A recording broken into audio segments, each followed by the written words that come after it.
iyo ndushye ndemerewe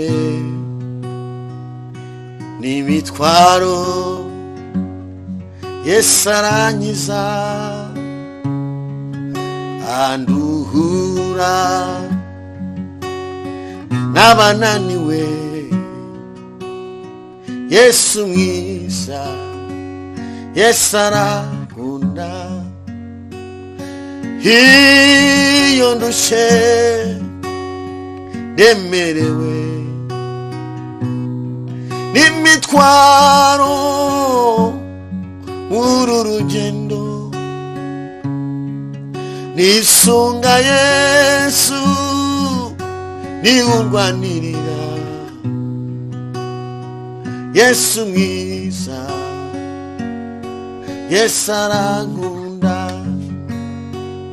nahinduka Yesu aragukunda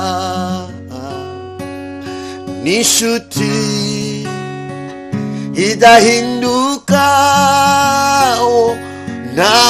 nahinduka Yesu aragukunda nishuti nziza idahinduka nahinduka Yesu aragukunda nishuti nziza idahinduka nahinduka Yesu aragukunda nishuti idahinduka amoza amarira amoza umubabaro ambwira makuru y'ijuru aramumuriza Yesu mwiza ntahinduka Yesu aragukunda ntahinduka Yesu aragukunda nishuti nziza ikwitayeho ntahinduka Yesu aragukunda nishuti nziza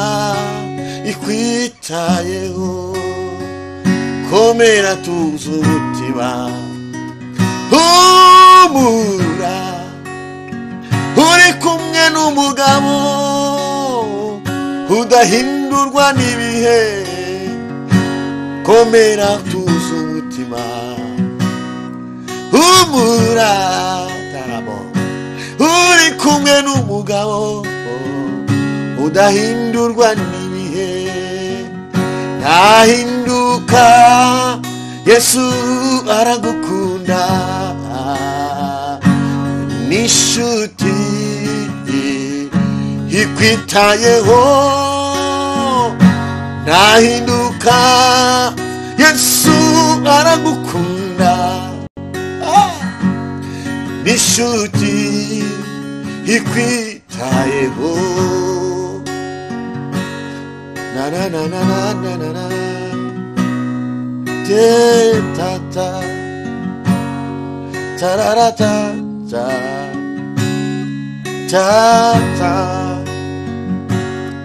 ta ra ra ta ta ra ra ra ra ra ra yo to ya 할렐루야 yemeye kwigira umuntu ari mana yambara umubiri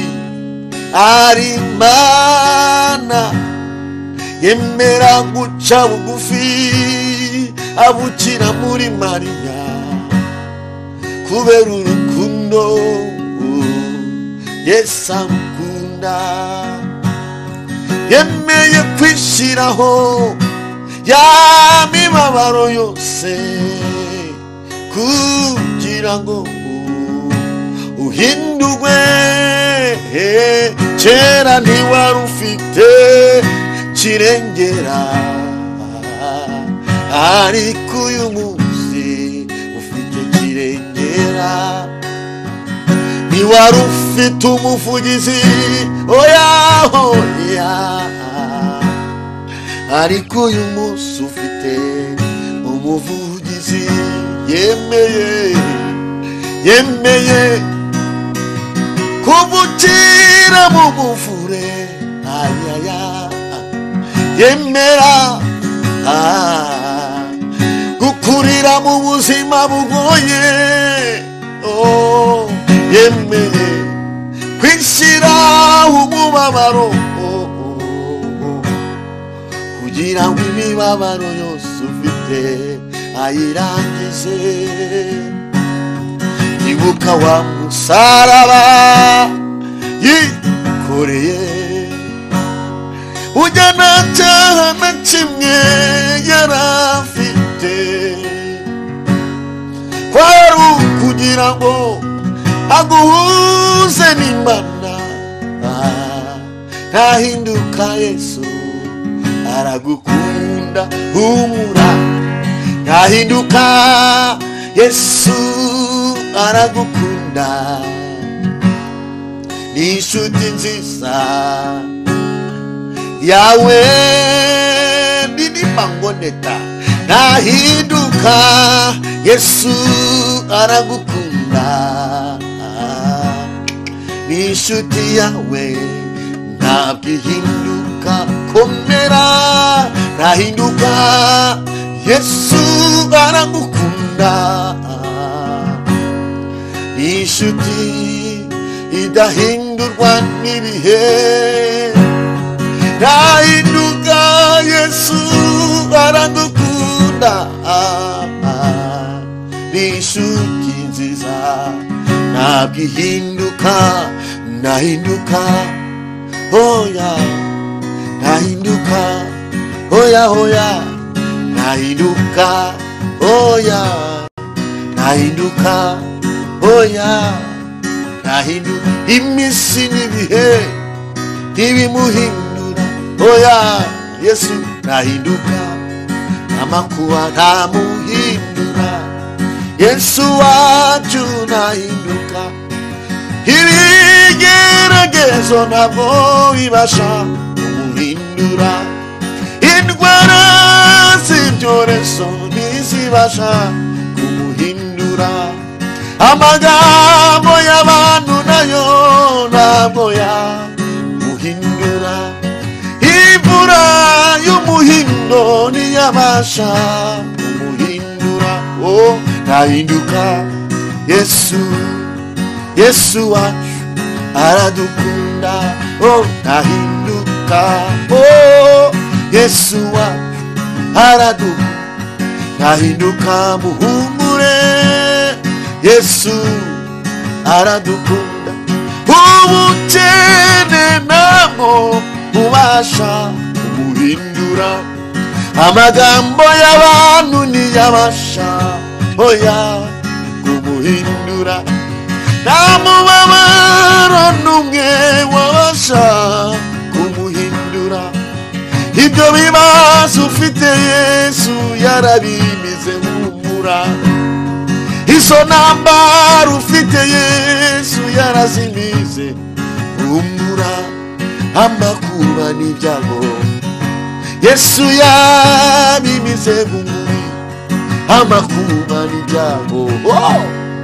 Yesu yabimize humura nshuti y'Imana komera wikuka umutima wikagwa n'imisozi iri imbere yawe wikagwa n'ibyo ubona hariho uwagucunguye ntahinduka haraboneka siri ntahinduka Yesu yidikwa sini mando lade moy taine moy ntahinduka ntahinduka Yesu wawe ntahinduka Yesu wawe Imana ibahe umugisha kandi Yesu nahinduka nta n'ikizamuhindura habe na gito. Yesu ntabwo ahinduka, yitwa Imana, ntabwo ajya ahinduka n'umunsi n'umwe. Yesu nahinduka, icyakora abantu bahinduka, ariko Yesu we ntabwo ajya ahinduka. Imana ishimwe. Ndagira ngo tuganire ijambo ry'Imana.